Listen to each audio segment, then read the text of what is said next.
তোমরা কি কখনো রিয়েল জেল এক্সপিরিয়েন্স করেছো? যদি না করে থাকো তবে আজকের এই ভিডিওটা তোমাদের জন্যই। আলিপুর জেল মিউজিয়ামে দেখতে পাবে বহু স্বাধীনতা সংগ্রামীদের শহীদ হওয়ার ঘটনা। নেতাজি সুভাষচন্দ্র বোস থেকে শুরু করে দেশবন্ধু চিত্তরঞ্জন দাস, যতীন্দ্রমোহন সেনগুপ্ত, দীনেশ গুপ্ত আরও বহু স্বাধীনতা সংগ্রামীদের অত্যাচার করা হতো এই জেলে।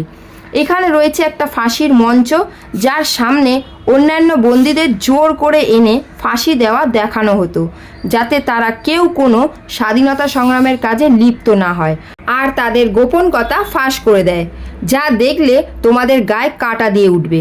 আর কেউ দোষ করলে তাদের দেওয়া হতো কঠোর শাস্তি।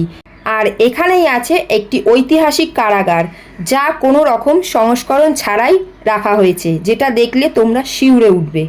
আরও রয়েছে প্রধানমন্ত্রী জওহরলাল নেহেরুর কারাকক্ষ, যেখানে তাকে বন্দি করা হয়েছিল।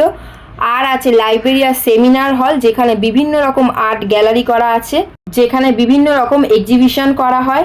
এই জেলের মাঝ বরাবর রয়েছে একটি ওয়াচ টাওয়ার, যার মাধ্যমে তখনকার দিনে পুরো জেলের উপর নজর রাখা হতো।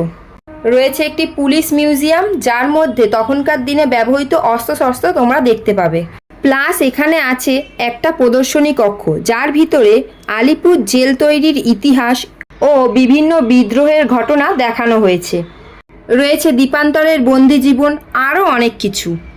নতুন সময়সূচি অনুযায়ী মঙ্গল থেকে রবি দুপুর 12টা থেকে সন্ধ্যে 6টা পর্যন্ত এটি খোলা থাকে এবং সোমবার এটি সম্পূর্ণ বন্ধ।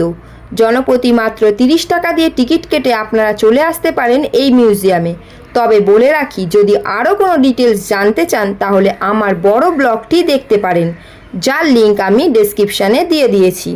আজ তবে আসি, আবার দেখা হচ্ছে নতুন একটা ভিডিওর সাথে। ততক্ষণের জন্য টাটা।